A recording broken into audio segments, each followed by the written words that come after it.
we had brought with us a range of tests and spent some time assessing what they could and could not see. They're very large numbers in a round circle, and just tell me whatever number you see. And if you don't see a number, just say there are no numbers there. Okay? All right, we'll start off with this one here. 12. Very good. And similarly in this one. 86. Okay, and how about this one here? For instance, it was soon clear that Entis could distinguish differences in tone, but not in color. 83 number. Okay. Or this one?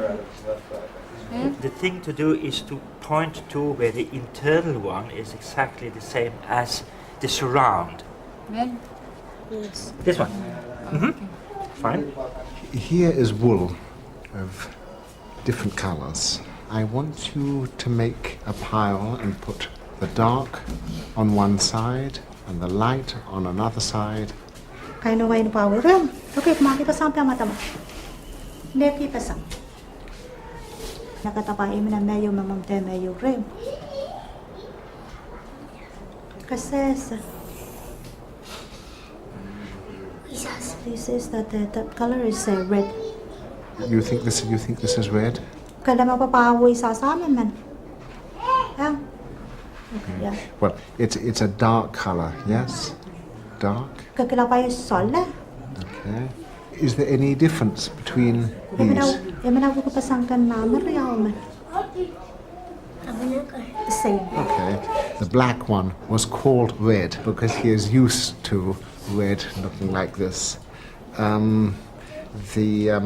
All of our subjects sort of tend to look down and they squint a little bit and they're bothered by bright light. And I think especially with a brilliant day like this, if they had darker glasses, it would make life easier. They wouldn't have to squint so much. Okay. We had brought specially designed dark glasses as the single most effective thing we could do for the colorblind.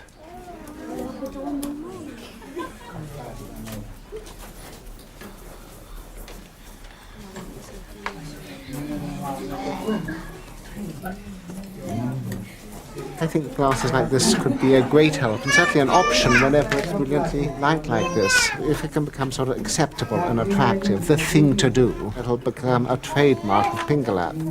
You know, you won't be part of the inset unless you have these. The type of color blindness Knut shares with the Pingelapese is an inherited condition. It occurs in the general population perhaps only once in every 40,000 births. But here on Pingelap, 1 in 12 of the population is totally colorblind. What has allowed this normally weak gene to run riot through the Pingelapese population?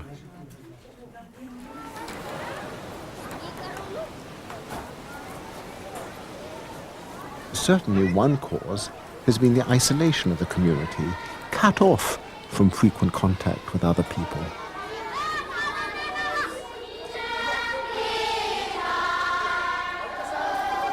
Another has been their religion. We learned that in the 1870s, the island had been converted to Congregationalism, a Christian sect which discourages marriage outside its own small community. But natural disaster has also played its part.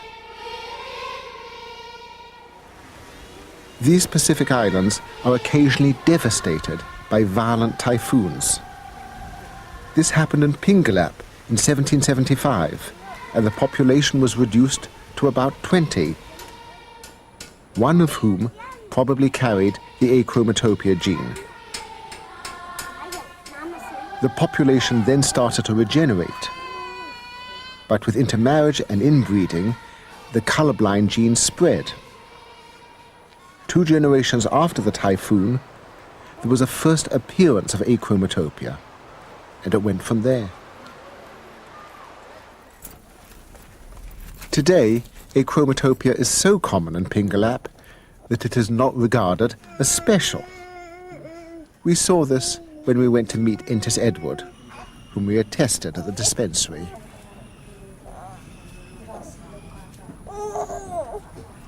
He is an acromat, and he has 3 children who are all acromats. His wife is probably, since she's not an acromat, she must be a carrier of this gene, and that's the reason for the high incidence in this family. It will afflict nearly all the children in practice. None will go free. If they had children who are not acromats, they will still be carriers. You see? Knut always carries a monocular to help his poor visual acuity. Or just turn it until you can see his hand. Intis had never used such an aid. I know that seeing small detail at a distance is hard for him as it is for me. I feel kinship, as you suggested. It's as meeting someone who I'm on terms with, visually speaking. I know that Okay. Ah, good. You got a good picture. Yes? A trichromat, a colour normal person, would necessarily see this as an affliction, something to be deleted. But here, where the family is close and where they function well, and where there are other achromatopic people on the island, this is part of identity, and one has to be very careful about saying it's a problem, a nuisance. Some things are clearly a problem, like the dislike of bright light, but that's dealt with. Now, one mustn't romanticize here. There is certainly an abnormality if you want, but also I think one needs to define normality in terms of adaptation and role. And I wonder, therefore, if, despite the achromatopia, whether he's just happy to have healthy children and the achromatopia be damned. The Pingelapese have their own explanatory myths for the origin of the eye disease, of pregnant women walking on dazzling beaches, of gods and kings and invaders from overseas. I sought out Jacob Robert in his darkened storeroom at the local school. He too is colorblind. According to a legend, the king of Pingelap had a son. Then the son found a young lady, and they went to the king asking for marriage, and they were rejected by the king. At that time, the son of the king fell down and died. The spirit of the son got married to that young lady. After that, the young lady got pregnant, and the first son had this eye disease.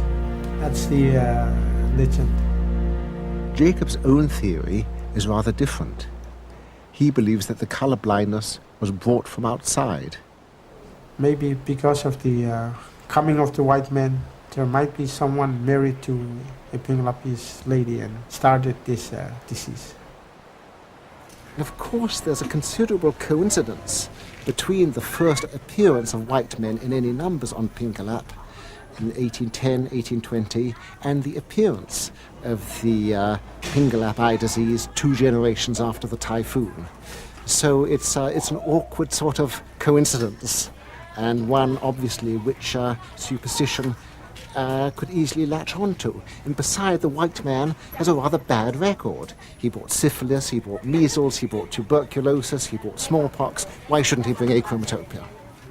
Jacob even suggested that the eye disease might have come from Finland. The doctors told me that there is a place in Finland that people have this disease. I believe that there might be someone from there